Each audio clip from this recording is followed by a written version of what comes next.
Hey guys, it's Mike with the King Arthur Legends Rise video. Today we're going to talk about the state of the game and the health of the game. There's been a lot of buzz going around about is King Arthur dying, or as far as active users and all this stuff, which is obviously pretty concerning if you've seen some of those videos. So we're going to talk about it and see how we feel and where we're at. So from about 30 days ago, we were actually down quite a bit in our active daily users. By some of the estimations, it dropped close to 50-ish% of the active users over the last 30 days. I think I have some ideas as to why. So we're going to talk about that and some of the things that need to really change about the game to retain their user base.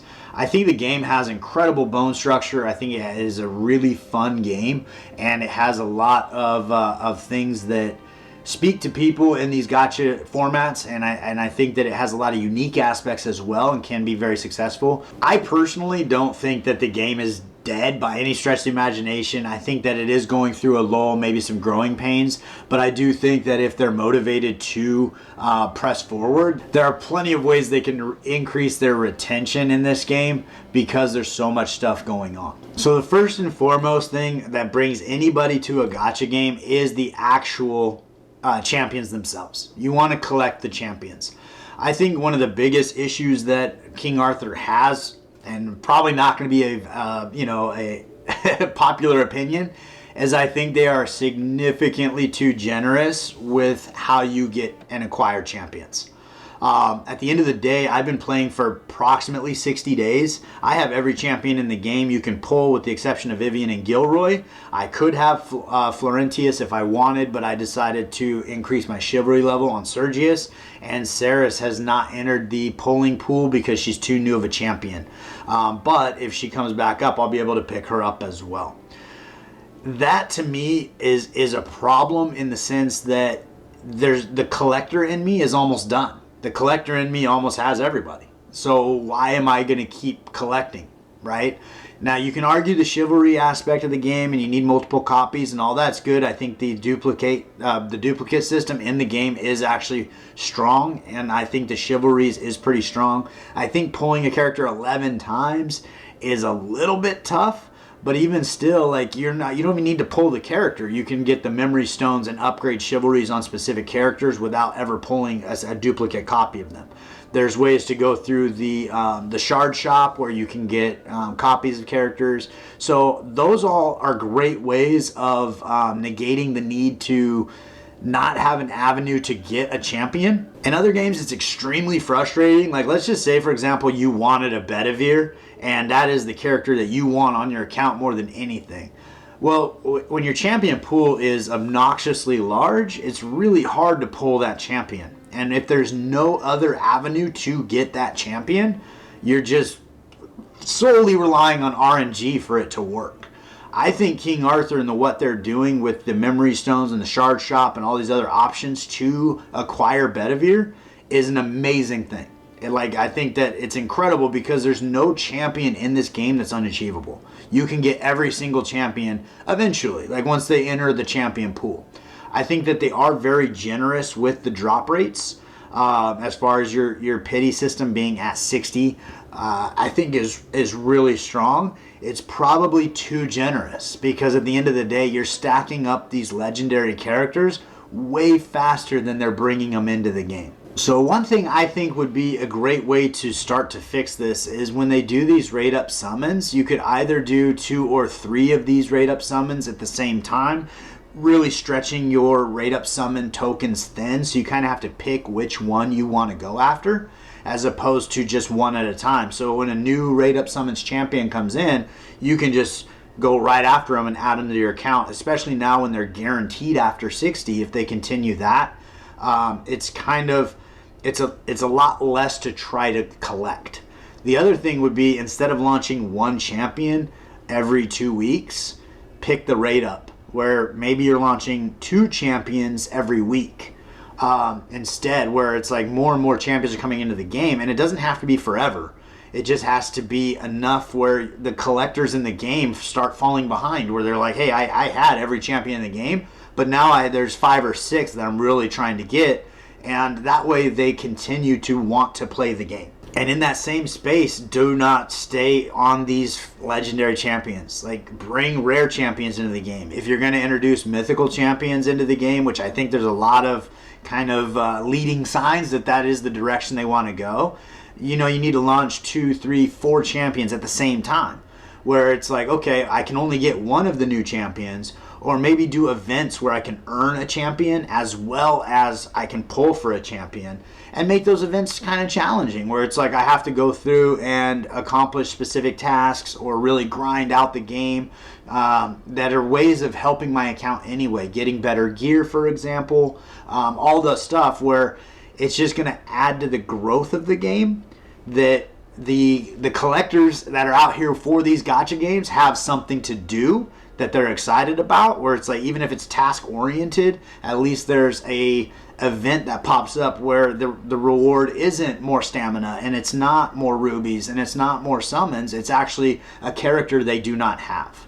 I think that would be a great way for the game to really keep the end game players active in the event that nothing really is going on in the game, because they're going to want that new character. The other thing is, after you have these characters and you're acquiring these characters, you want dungeons, you want challenges for the character.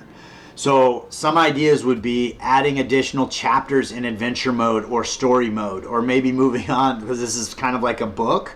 Maybe there's a sequel to the book where main story mode, all of a sudden you can go through and there's new chapters 1 through 10, and it comes in from normal, hard, and hell, and they start normal at a little bit harder than the hell level, where it's it's basically this new story mode. I personally think campaign farming is some of the best content in any gacha game, but it's the first thing you complete and you finish, and then you're done. And you don't really go back to it unless you're farming specific things, which I do think, again, this game does really well. Every single level has different items that you can farm, so if you want to get this specific item, you know exactly where to go to get it. And I think that's really unique and really cool, because, well, now that I picked on it, you got these, those were the same. But let's see here, we go into here, I think, yeah, so now you're getting these stones here, and then also different gear pieces. So it just kind of keeps you moving as far as what you want to farm and what you're trying to build. But over time, once you get these all maxed out, you're kind of losing luster on this main story mode. It just kind of dries up and dies. On the adventure mode, I think this is a really clever way of kind of doing a story mode, but also kind of an adventure run around, try to find things. And adding extra chapters in this space could be a great way to basically push those in-game players into more and more difficult content. Currently, I think one of the best parts of this game is the Forbidden Dungeon. I think the rewards in here are awesome. They do a great job keeping you coming back. Although if you have every character with every chivalry, the summons aren't really that impressive. The chivalry, the memory stones aren't really that impressive. So what brings you back in here other than say you could beat it? I think the hard mode was a great addition as far as giving some in-game content, so there's some people that are really far into the game in their accounts.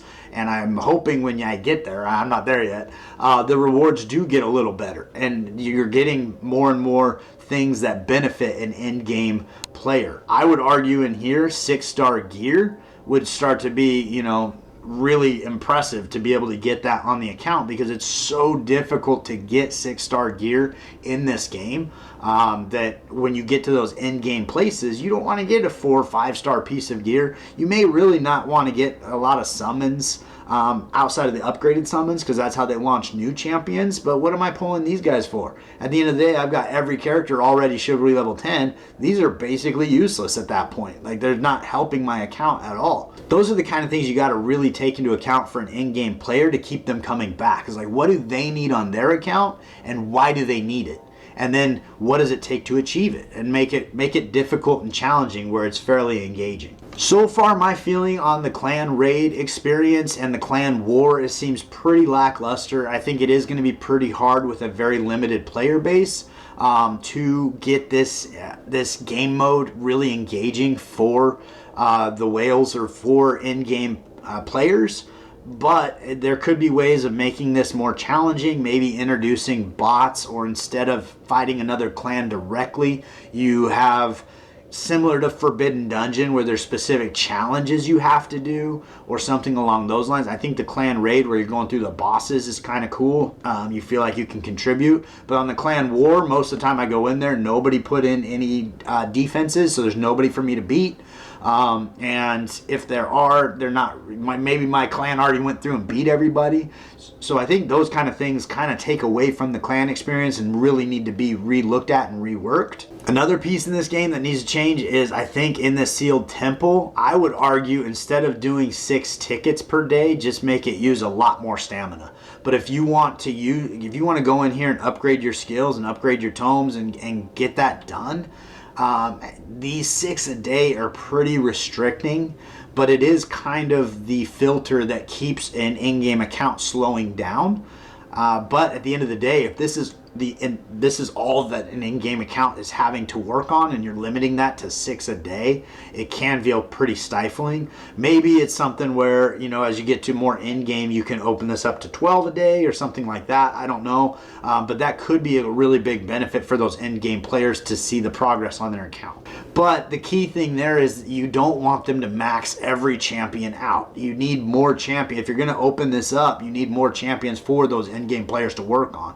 Because if they just get in here and max out every relic and every skill and every champion, then they have literally no reason to come back in the game because everything is done. Going into more content for in-game players, like recently we launched Padarja's Sanctuary.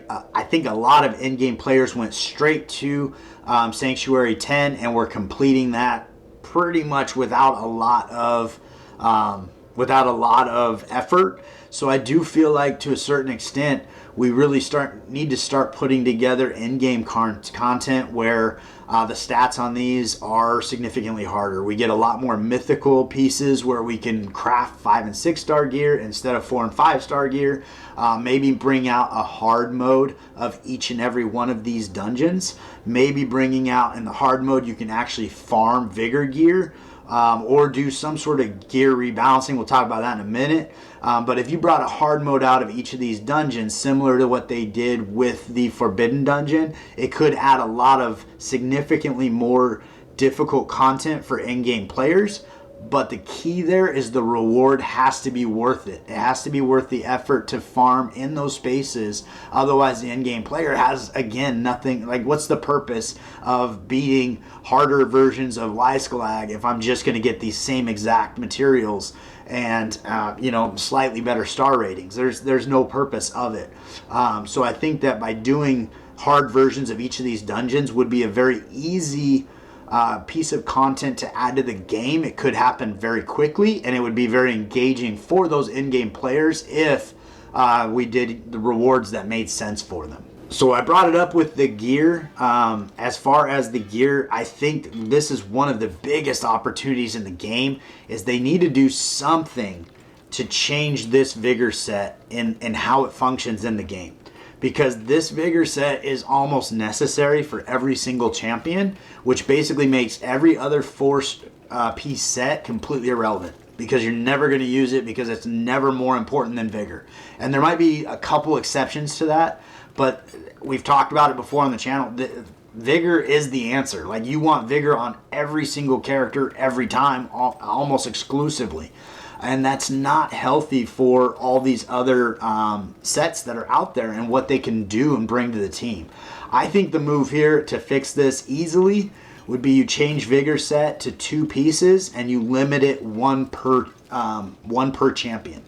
Then you can look at some of these other 4 set pieces, and now all of a sudden you can only get the 1 vigor set per champion, so you're not going to just line up 3 sets of vigor, but you could use these 4 sets, or you can come up here and say, hey, I need extra crit rate on this champion, or I need extra effect accuracy, so I'm going to bring 2 sets of this plus 1 set of vigor. I can get the speed set moving for me. Like, it opens up a lot of strategy where you're not just stuck, okay, vigor and crit rate, or vigor and attack accuracy, or vigor and life set.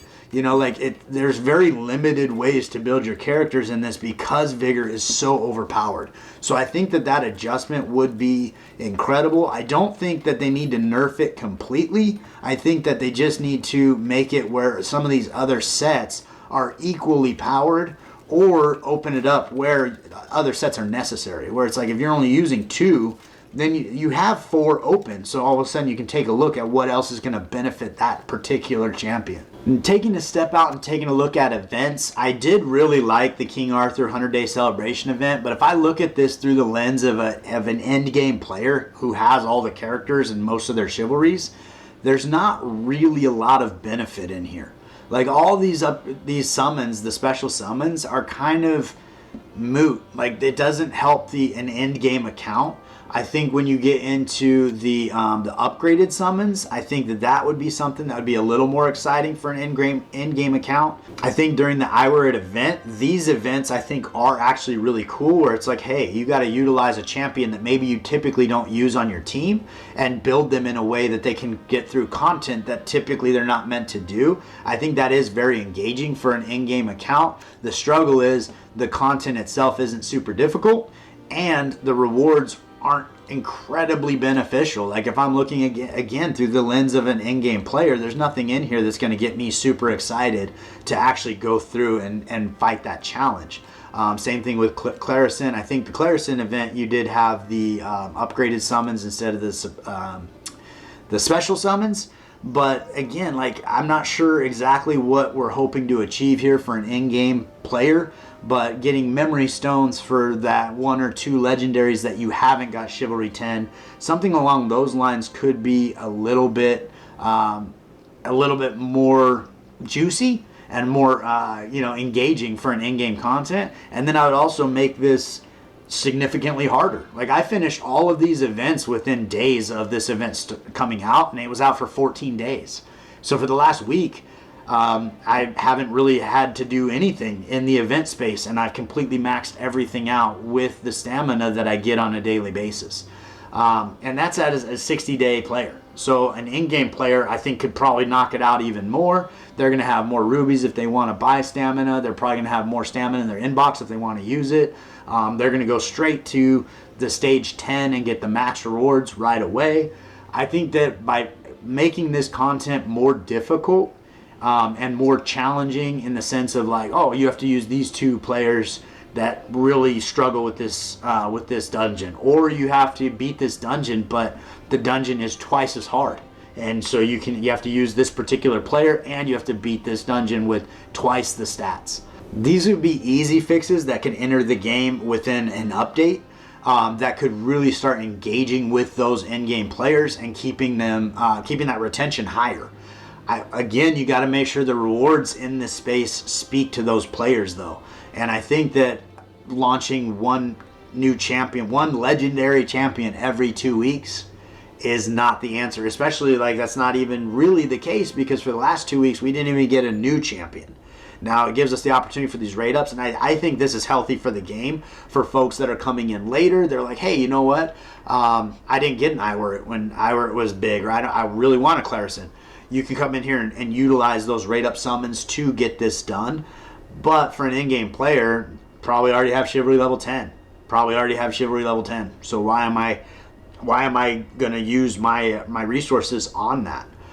So I think that those are the kind of things that, because the game is so generous, it's very easy to collect every character in the game. So I think they set a precedence where you can't back it off at this point. I don't think you could drop your guaranteed at 120 and then go with a new pity system at 120. I don't think the player base is going to tolerate that because you've started here. I think the only solution at this point really is going to be introducing a lot more characters into the game quickly.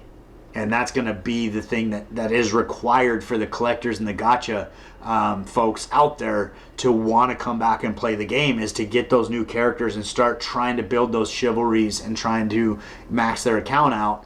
But again, it doesn't make sense to bring new characters into the game if there's nowhere that those characters are necessary. If I can beat all the content already, why do I need the new character? Another interesting thing you could bring into the game and be a little more in the coding aspect of things is you could add, like in Raid, there's a void affinity that is not negative affinity to anything. It's also not positive affinity to anything, but it is neutral to everything. But you could easily add a void relic to the game that are a little bit harder to get.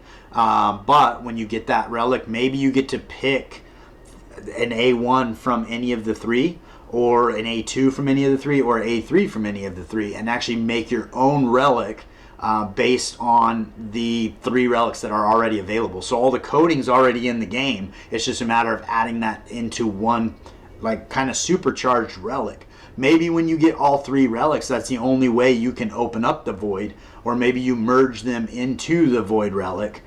Something along those lines, where it's almost a duplicate system for your relics.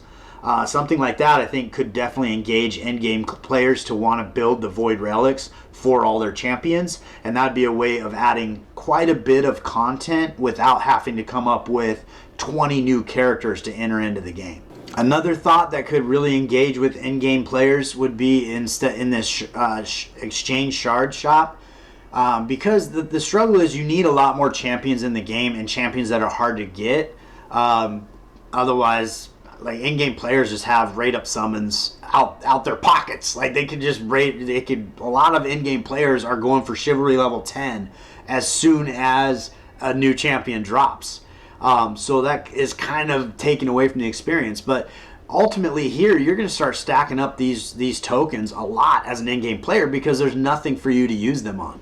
So what if you had a champion? You could introduce one champion that you could only get in this space, and that champion costs 50,000 or some sort of number that would make sense for me to want to get the special summons, want to get the rate up summons. So even when I get duplicate Claudius, I have Claudius at Chivalry level 10, but I got 2 more copies of her. I get to trade her in to get more of this currency, because this new champion that's in here I can only get from this shard exchange shop, and I need a lot of tokens to do it. So all those legendaries that I'm pulling are going to go towards that goal. And all of a sudden, one champion that enters the game, it might take me 2, 3, 4 weeks to accumulate enough of these currencies to actually purchase that champion.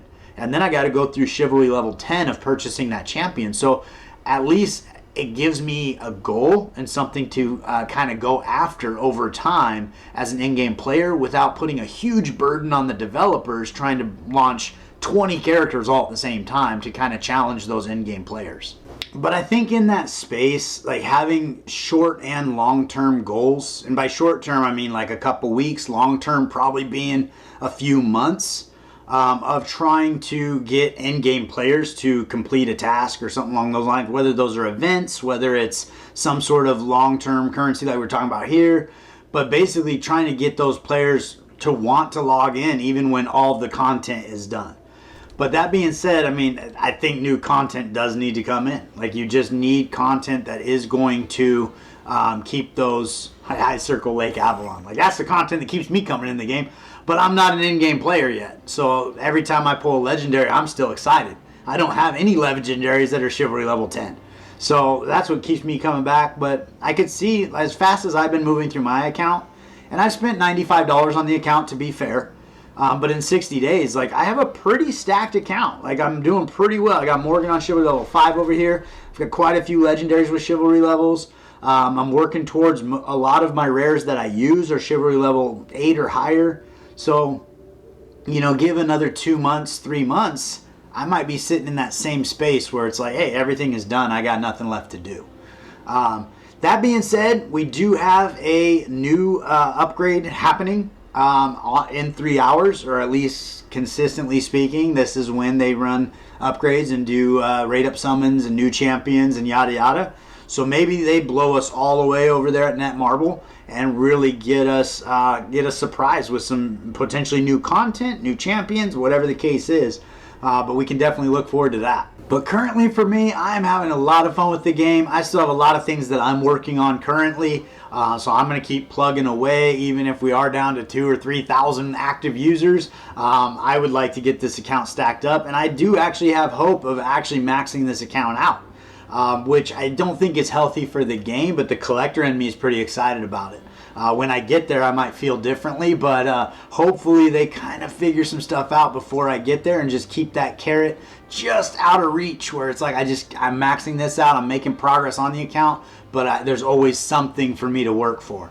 But I appreciate you guys sticking with me all the way to the end. If you agree with me, let me know. If you have ideas of what can make the game better, I don't know that Netmarble will ever tune in and actually watch my channel or watch these ideas or read through the comment sections. But I think the more that we can put ideas out there and give them ways of building their game in different ways, could be the difference that that keeps this game alive. I really enjoy this game. I think it has an incredible bone structure, and I think that over time it can be better and better and better. And right now we're 100 days into their journey, and so I think that we need to give it that kind of leniency, where it's like they're learning, they're figuring it out too. And I think at 100 days, the game that they've put forth for us to play is incredible. I mean, they really have done a great job. I think that this game is great for free-to-play players. I think it's pretty good for whales. I don't know there's enough content and enough heroes in the game to really warrant some of the big dollar whales to come in, because after spending, even for me, $100, I mean, I got pretty close to getting my account maxed out. But if you want people to spend thousands of dollars on your game a month, you're going to need more for them to buy at the end of the day. But I appreciate you guys sticking with me all the way to the end, as always, and I look forward to seeing you next time.